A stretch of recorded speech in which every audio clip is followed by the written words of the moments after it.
भैया भाभी की फोटो दिखाओ, देखो फोटो तो नहीं दिखा सकता, ये तुम भी जानते हो, पब्लिकली ऐसे ठीक नहीं है।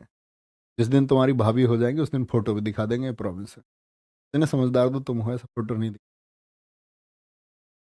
बोलो। और चलो उनके घर कोई बता दे जा करके, दे देख लो तुम्हारे क्लास में फोटो चल रहा है। उनके घर बता दे कोई। चलो, अब आप लोग क्वेश्चन पूछ सकते हैं, जो भी कोई क्वेश्चन है। देखो मेरी स्टोरी सुनो, मेरी स्टोरी कितनी सी। हमारा गांव है सिकंदराबाद, जिला बुलंदशहर। यहाँ जहाँ स्टूडियो है यहाँ से 18 किलोमीटर दूर है हमारा गांव। और 18 होगा पक्का, 18 से 19 किलोमीटर है। ठीक है, 18 ही पड़ता है, मतलब दो रास्ते हैं, एक से 18 है। हमारे पिताजी किसान हैं, मम्मी हाउसवाइफ है, और 5 भाई बहन हैं हम। 5 भाई बहन में सबसे बड़ी हमारी दीदी हैं, फिर हमारे भाई हैं बड़े, फिर मैं हूँ, और फिर मुझसे छोटी 2 बहनें हैं। बड़ी बहन जी हमारी टीचर हैं, गवर्नमेंट टीचर। और मुझसे बड़े भाई जो मेरे हैं वो दिल्ली पुलिस में हैं। फिर मैं हूँ, मुझसे छोटी बहन एक टीचर है। और एक बहन हमारी ऐसी है जिसका पढ़ने में मन नहीं था थोड़ा, तो वो हैंडीक्राफ्ट वगैरह में उसका मन था। उसने बोला भैया, उसने मतलब पापा से ही बोला कि मेरा पढ़ाई में ज़्यादा मन है नहीं, तो वो अपना हैंडीक्राफ्ट वगैरह। ठीक है, तो ये है। ये तो हुआ हमारा, मतलब हम लोग कर क्या रहे हैं। हमारे घर में 2 लोगों की शादी हुई है, बड़ी बहन जी की, हमारी बड़े भैया की। और मुझसे छोटी बहन जो है उसकी शादी हो चुकी है। और अब जो और उससे भी छोटी है फिर उसकी शादी होगी। तो ये मैंने ही तय किया है कि ये मेरी नैतिक जिम्मेदारी है कि पहले, क्योंकि हमारे पास पहले साधन नहीं थे बहुत। हमारे पिताजी किसान रहे, तो हमारे चाचा, हमारे पिताजी और हमारे बाबा जी, 3 हिस्से थे हमारी ज़मीन के। और 3 हिस्सों में से तीसरा हिस्सा आप समझ सकते हैं ज़मीन का। और उसमें 5 बच्चों को पढ़ाना, ये अपने आप में एक टास्क है। अब आप बोलेंगे जी अंकल जी ने 5 क्यों करे थे, तो पहले लोग कर लेते थे। स्थिति ऐसी आई कि 5 लोगों को जब बहुत अच्छा पढ़ाना हो, या तो ये कि बहुत बेसिक्स पढ़ाई हो सबकी। जैसे हमारे भैया की तो लगभग बेसिक्स पढ़ाई हुई है, लेकिन हमारी बहन जी की बीएड वगैरह उन्होंने की, सब कुछ। और मेरी इंजीनियरिंग हुई तो उसमें भी मैंने एजुकेशन लोन हमारा लिया गया। एजुकेशन लोन भी बाद में मतलब पटाया गया, वो किसान क्रेडिट कार्ड निकलवा करके। कहने का मतलब है कि बहुत सारे लोन्स थे। और फिर दीदी की शादी हुई तो एकदम से पैसे इतने सारे कहीं से हमारे पास आए भी नहीं कि कोई ऐसा सोर्स हो कि इनकम का कोई सोर्स हो, क्योंकि सब कुछ ख़त्म ही था। और एक कर्जा वो भी था। और फिर भैया की जॉब लगी हमारे भाई दिल्ली पुलिस में 2012 में। उनके भी सारे पैसे, मतलब उन्होंने कभी, कोई इतने साधारण व्यक्ति आप देखते होंगे, अंकित भैया के साथ में अक्सर दिखते हैं वीडियो में, चेतन शर्मा नाम है। तो कहने का मतलब ये है कि बहुत सारे सोर्सेज नहीं थे, उनके भी पैसे घर में ही खर्च हुए सारे। वो इतने साधारण हैं कि उन्होंने मतलब कभी कोई पैसा, शायद मुझे नहीं लगता, अपने पर्सनल, किसी लोग बोलते हैं ना अपने पर्सनल खर्चे पे कोई खर्च कर लेता है, तो उनका शायद कोई ऐसा खर्चा है ही नहीं। तो उन सब कुछ कर दिया। और हम सब की एजुकेशन के पीछे हमारी जिम्मेदार थी बड़ी बहन जी। और इसको मैं इसलिए कहता हूँ कि शिक्षा बहुत ज़रूरी है। अगर वो शायद नहीं पढ़ पाती, वो शायद बहुत अपने लिए मेहनत नहीं करती, तो हमको नहीं पढ़ा पाती। तो वो गांव में 80 से 100 बच्चे, मतलब दिन छिपे हमारे घर, मतलब लाइट भी नहीं थी। और वो दिन छिपे तक ऐसे हम, मतलब कॉपी चेक करवाने में हम भी रहते थे, जोड़ घटाने करवाने में छोटे बच्चों को, तो मतलब बहुत जोड़ दो देख के कॉपी देखनी पड़ती थी। और तब वो पैसे आते थे। और शायद जितना मुझे याद है अपनी याद में, कि हमने जो नए कपड़े पहनने शुरू किए, जैसे एक बेसिक मेमोरी होती है ना, कि जैसे मुझे बचपन तक की अपनी सारी चीज़ें याद हैं वैसे। लेकिन एक बार ये होता कि कभी बुआ कपड़े ले आई, कभी कोई ले आया। पहली बार खरीद के अपनी चॉइस से हमारी बहन जी ने हमें कपड़े दिलाए। वे कुछ खरीदना है तो वो इतना हमारे लिए करती थी, अपने लिए उन्होंने कुछ नहीं किया। और आज भी मतलब उनकी शादी हमारे घर से कुल 7 किलोमीटर दूर ही हुई है। और भाई साहब हमारे, मतलब हमारे यहाँ भाई साहब बोलते हैं जीजा जी को, बड़े अच्छे आदमी हैं, बहुत सज्जन है, हमारे बड़े भाई की तरह हैं। और बहुत ज़बरदस्त आदमी, इम्प्रेसिव। दूसरी बहन के हमारी हस्बैंड है, वो भी बहुत अच्छे हैं। वो इंडियन आर्मी में है, आपका पोस्टेड चल रहे हैं वो वहाँ कश्मीर। तो ये तो घरेलू एक स्ट्रक्चर हुआ। तो इसमें हम पले बढ़े। पले बढ़े तो दबाव होता है एक, कि भाई तुम्हारे ऊपर घर की जिम्मेदारी है, कर्ज जैसे हालात है।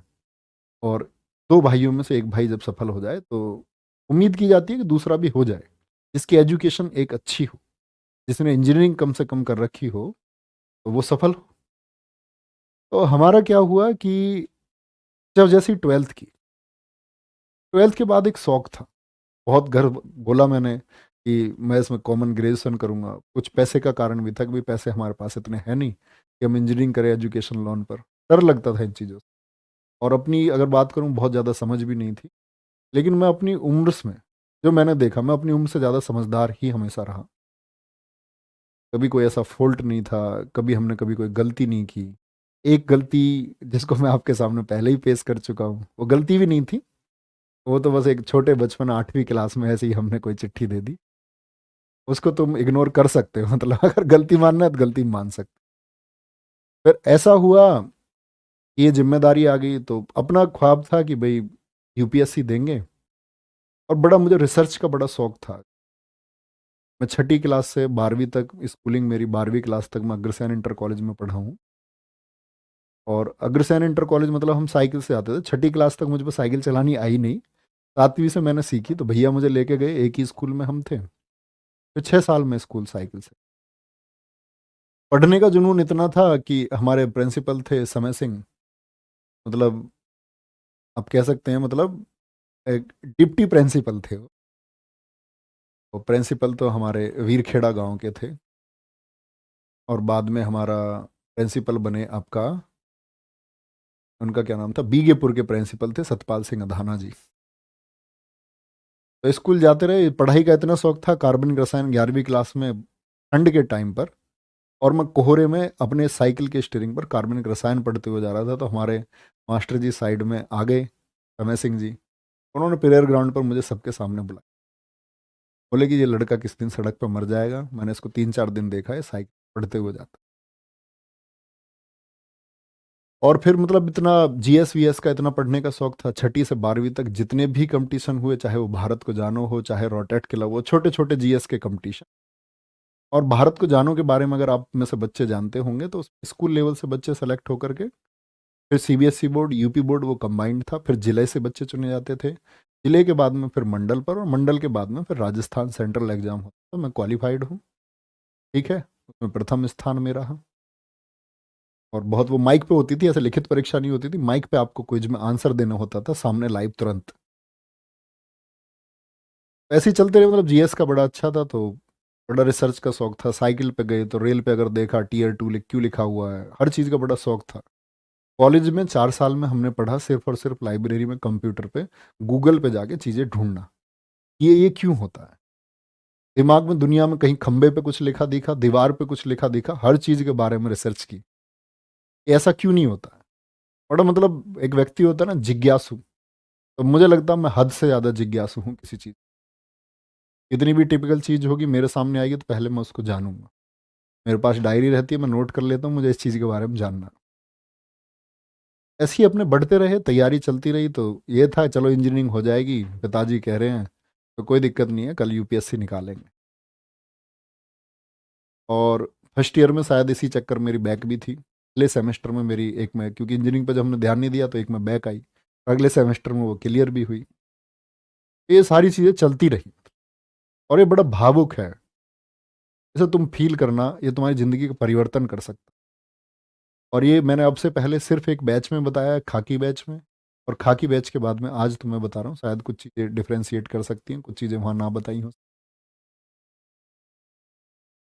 तो हुआ ऐसा, इंजीनियरिंग भी हो गई आपका, और साल था 2015।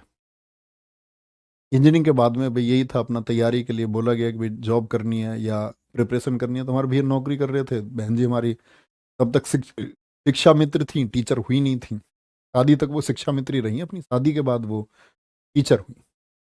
और थोड़ा सा वेतन मिलता है शिक्षा मित्र को, वो उन्होंने सब घर पे ही खर्च किया। तो तैयारी का मन बन गया कि भाई ठीक है तैयारी करेंगे। कभी आओगे तुम में से कोई हमारे घर, तो मेरी शायद 12वीं के टाइम की डायरी रखी हुई है। तो मैं अपना नाम पता कैसे लिखता था, मैं अपना नाम ऐसे लिखता था डायरी पे, ऐसे थोड़ी सी हनक नहीं आती है, कलेक्टर लिखते हैं, मैं अपना नाम लिखता था आईपीएस नवीन शर्मा, हर जगह। तो ख्वाब था एक पाला हुआ। इतनी अखबारों की कटिंग मैंने की, अगर आप देखोगे उस समय के चुनावी मुद्दों से लेकर के, ऐसा नहीं था मुझे जीएस पढ़नी थी, मुझे पॉलिटिक्स में बड़ी रुचि थी। मैंने चुनावी मुद्दों से लेकर के हर चीज़ की फाइलों की कटिंग, मेरे पास हर चीज़ की कटिंग होती थी। चुनाव में कौन कहाँ हुआ, सदुआ भैया क्या कर रहे हैं, चित्रकूट वाले कौन सा गैंगस्टर कहाँ क्या कर रहा है, कौन कौन से गैंग है। वीडियोस देखी हमने खूब यूट्यूब अपने कॉलेज के टाइम पे, सब रिसर्च की किसका गैंग कहाँ तक है, किसके गैंग में कौन है। और अपना पढ़ाई करते थे बहुत बढ़िया। इंजीनियरिंग में अपने पास किताबें जीएस की रहीं, पढ़ते रहे पढ़ते रहे, गाइडेंस लोगों से रहते रहे। दिल्ली चले गए फाइनली 2015 में, फिर तैयारी करेंगे। और मैं, हमारे चाचा जी हमारे परिवार में लोकेश, हमारे गांव से ही अरुण भाटी दोस्त है मेरे, हम 3-4 लोग गए तैयारी करने। एक हमारे गांव के भांजे थे तो वो गए। अब होता क्या है कि हम लोग गए वहां पर आपका अगस्त में, लगभग जुलाई के एंड अगस्त के शुरुआत में। तो हम रह रहे थे, अपना पढ़ाई हमने शुरू कर दी। कोचिंग सेंटर कोई ज्वाइन किया नहीं कि पहले किताबें पढ़ेंगे और उसके बाद में देखेंगे। और जिन कोचिंग सेंटर्स में हकीकत यह है कि शायद मैं तुम्हें पहली बार बता रहा हूँ कि दरअसल में घर में अगर ये कह के जाता कि मैं यूपीएससी की तैयारी करने जा रहे हैं, कुछ और पढ़ेंगे, हम नोवेल पढ़ेंगे, वहाँ पर हम उपन्यास पढ़ेंगे, तो उसके लिए कोई तैयार भी नहीं होता। तो जहाँ हमने एडमिशन लिया हमने क्लास नहीं की। हम गए, हमने किताबें ढूंढी बाजार में, और किताबें कभी एक पेज चलते चलते पढ़ लिया किसी का, और अपने बैग में किताब रखी एक, नोवेल बहुत पढ़े, कहानियां बहुत पढ़ी, बहुत सारी पुस्तकें पढ़ी। दिन आया अगस्त के बाद में नवंबर का। नवंबर आया तो मतलब उस टाइम ये था कि भाई सीपीओ देना है तुमको। और सीपीओ मेरा 2016 क्वालिफाइड भी हुआ, 2015 एनटीपीसी मेरा क्वालिफाइड भी हुआ। और ऐसे बिगड़ तैयारी के दिए, कुछ ज़्यादा तैयारी से नहीं दिए, क्योंकि मैथ वैथ ठीक था अपने, रीजनिंग में कुछ करना होता ही नहीं है एसएससी की में। वो बस कॉमन सी की 10-15 दिन में सीख साख के बढ़िया प्रैक्टिस करके। और उस समय मतलब बड़ी आसान सी रीजनिंग आती थी, जीएस का भी एक अच्छा लेवल होता था, हालांकि एसएससी का हमें। बात आती है नवंबर 2015 की, हमारे पिताजी का एक्सीडेंट हो गया। और उनका एक्सीडेंट हुआ तो ये मतलब एक टर्न था जिंदगी। एक्सीडेंट होने के बाद में गांव में आना पड़ा। हमारे पिताजी के 17 फ्रैक्चर थे, हॉस्पिटल में रहे, मैं हॉस्पिटल में ही रहा लगातार। और वो गेहूं बोने का समय था, पिताजी हमारे किसान है, सारी जिम्मेदारी उनकी थी। चाचा के हिस्से के खेत भी वो करते थे। और आज हमारे पिताजी की उम्र लगभग अगर बात करें तो 68-69 साल है। और अगर मैं बहन भाई बताऊं तो हमारे 2 बहन भाई और थे। एक बहन हमारी हमारे घेर में ही ट्यूबवेल है, उसमें पानी में डूब करके वो मर गई थी, एक्सपायर हो गई। हम सबसे बड़ी थी, फोटो है उनका हमारे घर पे आज भी। कहते हैं कि वो होती सबसे सुंदर होती। एक भाई था हमारा जुड़वा, ठीक है, वो एक्सपायर हो गया। तो बहुत सारी चीज़ें हुई।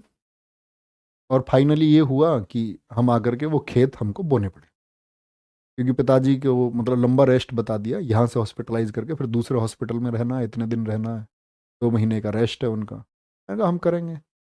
जब मैं गांव में पहुंचा तो मैंने गांव में पहली बार ये सोचा कि मैं पढ़ाना शुरू करूं। 2015 की बात में आप, तो मैंने बच्चों को 10th 12th के जो बच्चे ट्यूशन पढ़ते थे, मैथ और साइंस का ही ट्यूशन सब पढ़ते हैं, इंग्लिश में पढ़ाता था, मैथ साइंस पढ़ाता था। गांव में मतलब मल्टीवर्स टीचर चल जाता है, एक सब्जेक्ट पढ़ा सकता है। तो उसमें क्या हुआ कि हमारे गांव से बच्चे अलीगढ़ पढ़ने जाते थे, और अलीगढ़ में नकल बहुत होती है, यूपी में प्रसिद्ध है। हमारे गांव से लगभग हर साल 50-60-70 लड़के अलीगढ़ से 10वीं और 12वीं पास होते थे। तो पहली बार मैंने लोगों में ये प्रचारित किया कि आपको अलीगढ़ जाने की जरूरत नहीं है, मैं आपको पढ़ाऊंगा, है ना। और आप यहीं कहीं से लोकल स्कूल से फॉर्म भरो, कहीं अलीगढ़ जो 10-12-15 हज़ार रुपए आप देते हो देने की जरूरत नहीं है।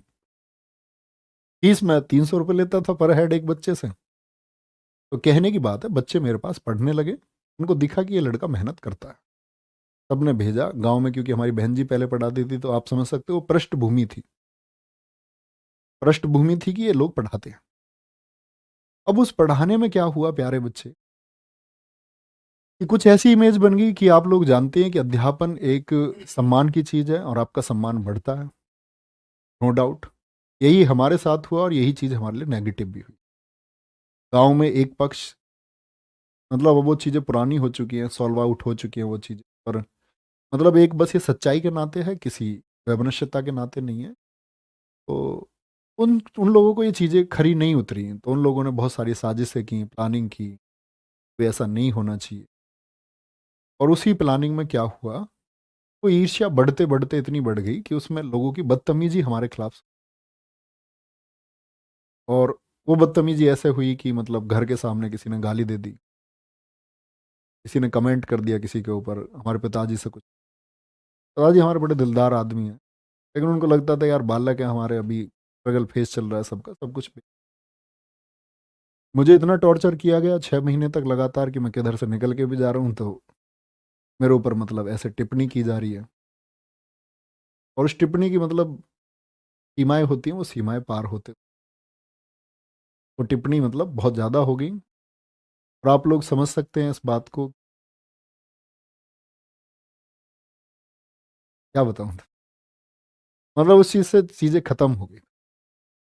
एक दिन ये हुआ कि हमने ये तय किया कि हम अपनी ये पढ़ाई वढ़ाई जो कुछ अपने सपने हैं सब कुछ छोड़ देंगे। हम पहले इस बदलाव के लिए लड़ेंगे कि आखिर ऐसा होता ही क्यों, क्यों किसी बढ़ते व्यक्ति को रोका जाता है, क्यों ईर्ष्या पैदा होती है। तो हम उस ईर्ष्या से टकराने के लिए खड़े हो गए, या तो हम खत्म होंगे या ईर्ष्या खत्म। उसमें बहुत कुछ हुआ, बहुत सारे फर्जी मुकदमे लिखे गए, बहुत सारे सही मुकदमे लिखे गए। और मतलब चीज़ें ऐसी ही चलती रही। फिर हम पिस्टल लगा के इधर से उधर, फरारी जैसे हालात रहे। मतलब वो एक मतलब हद से ज़्यादा टॉर्चर किसी को कर देना, वो टॉर्चर जैसे हालात मेरे हो गए। और कई बार मन करता है यार जीवन में कुछ है नहीं, एक एक दिन तक सोना नहीं। फिर ये चीज़ें सॉल्व आउट हुई आपका 2018 में आकर के। हमारे भैया हमेशा से ये सोचते रहे भाई कुछ करना है, सीधे थे, बोले लोगों का काम है तुम ये करो, अपनी तरक्की पर ध्यान दो। तो इन सब चीज़ों को सॉल्व होने में 3 से 4 5 साल का जो गोल्डन पीरियड था अपनी पढ़ाई का, वो ख़त्म हो गया। जो सिलेक्शन था अपना टीपीओ एनटीपीसी, वो किसी काम नहीं आए क्योंकि मुकदमे लग चुके थे, कोई अर्थ उनका नहीं रहा। और फिर अगर हम बात करें प्यारे बच्चे, 2018 में हम गए तो मैं एकांत रहा हूँ 1 साल, एक कमरे में बंद होकर के, एक मानसिक दबाव जैसे हालात में। और मैं हद से ज़्यादा पढ़ा। आप बोलते ना 6 घंटे 4 घंटे। मेरे दोस्त है मेरे साथ मंजीत भाटी, मेरे सबसे करीब मित्रों में से एक। मैं 7 दिन लगातार भी जागा, 7 दिन लगातार। इसको कोई विश्वास नहीं करता, एक वो व्यक्ति है मेरे साथ जो है। तो कहने का मतलब ये है, ज़िंदगी में बहुत सारी चीज़ें आती है और हमने देखा इस चीज़ में नुकसान भी होता है, लेकिन परिवर्तन के लिए बहुत सारी चीज़ें करनी पड़ती हैं। जब आपका अंत होने वाला हो तब आपको अपने रिवाइवल के लिए, जीवन के लिए सब कुछ करना पड़ता है। और मेरा मानना ये है, इन सारी चीज़ों का निष्कर्ष मैं आप लोगों के आसपास क्या पहुंचाऊं कि आप मेरे छोटे भाई बहन हैं, तो निष्कर्ष ये है कि आप मतलब ऐसी चीज़ों से बचना, बहुत दूर रहना। जब आप सफलता की तरफ बढ़ रहे हो ना, तो आप लोगों के सामने हाथ जोड़ के रखना, नहीं तो आपको पूरी ज़िंदगी मलाल रहेगा कि आप ये कर पाते। और फिर सारी परिभाषा, सारे इस चीज़ का शायद जब लग रहा था जीवन में कोई अर्थ है नहीं, दिल्ली थे, भैया ने बोला कुछ करना, तो प्लान बनाया, 20 स्टूल खरीदे और कोचिंग सेंटर अपना शुरू किया। हालात ऐसे थे मुकदमे के चलते हुए कि एक इन्वर्टर तक हम नहीं खरीद सकते थे कोचिंग सेंटर के लिए, कि भाई लाइट रहेगी, अंधेरा रहेगा, सर्दियों के समय पर कैसे पढ़ाएंगे। पहले तो गांव में शुरू किया, थोड़ा सा उजाला निकले तब पढ़ाना शुरू किया। 20 बच्चों से शुरुआत की, नहर पर पहुंचे, दम लगाया, बच्चों से बोला पूरे दिन घर जाने की जरूरत नहीं है, खाना लेके आओ, तुम्हारा भाई तुम्हें पढ़ाएगा। पूरी रात क्लास चल रही है, गद्दे बच्चों के लिए खरीदे, सब अपने घर से लेकर के आए। हॉर्न में ऐसा रोड की आवाज़ पर पढ़ाना शुरू किया। और उस गले में जो चीज़ें दिक्कत आई वो तभी से आई। नॉन स्टॉप पढ़ाया। दिल्ली पुलिस का बैच था जब पिछले वाला 2020 का, और मैंने ऐसी प्रॉमिस कर दिया कि 6 से 12 बजे तक मैं तुम्हें पढ़ाऊंगा। गर्मियों के टाइम पे लॉकडाउन का समय था, ना पंखे, गांव में जंगल में बाग था, अस्तौली गांव में हमारे पास। तो वहाँ एक स्कूल था, ना तो वहाँ इलेक्ट्रिसिटी कोई सप्लाई, इतनी दूर जंगल में कहाँ ही सप्लाई होगी, ना पंखे ना कुछ। बच्चे तर पसीने में, मैं तर, लेकिन लगातार हम 6 घंटे पढ़ते। और सारे बच्चे वो लगभग बेहतरीन माइंडसेट के बच्चे हैं, मैं आज देख पाता हूँ सबको, शायद एक जागरूक नागरिक भी हैं जो ऑफलाइन स्टूडेंट। फिर उसके बाद नहर पर आए, नहर पर आने के बाद में फिर जिंदगी संवारने का काम अंकित भैया ने किया। उन्होंने बोला कि हमारे यहाँ से एक हिस्ट्री के टीचर चले गए थे, बोले कि नवीन अगर ये कर पाए। तो उस समय ये था कि मैं 6 आपका पढ़ा रहा था, 6 घंटे तो मेरे भैया ने हमारे ने कहा बड़े ने कि वहाँ से ऐसे पढ़ाना है। मैंने कहा नहीं, मैंने तो यहाँ प्रॉमिस किया हुआ है बच्चों से। बोले शाम को पढ़ाऊंगा। पढ़ाएंगे। पढ़ाते पढ़ाते यही सब अभी तक चल रहा है, आपके सामने है जो कुछ भी है। मेहनत कर रहे हैं, साथ मिलके चल रहे हैं। और जीवन में बस एक यही ख्वाब है कि जो कुछ छूटा तो ज़्यादा बहुत कुछ मिला है।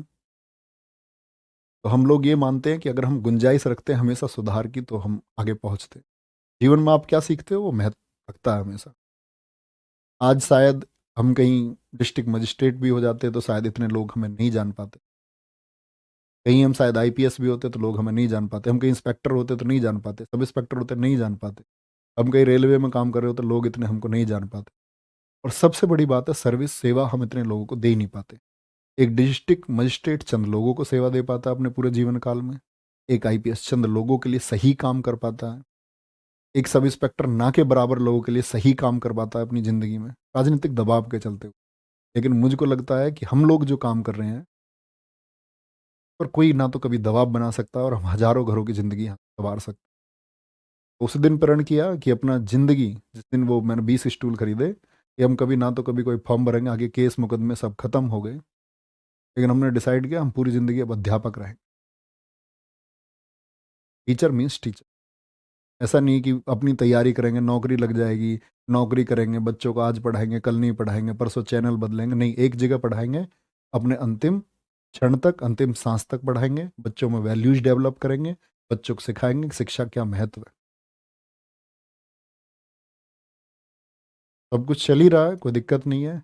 और बाकी अगर बात करते हैं, वे बच्चों तक तो हम है ही, जिंदगी हम संवार पा रहे हैं। और एक चीज होती है धन, के बारे में शायद कभी कोई ऐसा अंत रहा नहीं। इसके बारे में हमारे चैनल के ऑनर जानते हैं कि धन से मेरा कितना लेना देना है या कितना नहीं है। वो चीज़ें मैं आपके पास डिलीवर करूँ तो वो शायद एक झूठ होगा, सत्य होगा, तो कभी उससे कोई वास्ता। आज भी हमारे पैसे हैं, मेरे भैया और ये दोनों आपस में मित्र हैं, अंकित भैया। मैंने कहा मेरे जो भी पैसे हैं मेरे भैया के पास, वहाँ पहुँच जाते हैं, कोई दिक्कत नहीं है। तो मैं ले लेता हूँ जो मुझे ज़रूरत होती है। इतना ही सीन है और बस मेहनत करते रहेंगे, आगे बढ़ते रहेंगे। अपना ख्याल रखो और मतलब तुम मेहनत करो,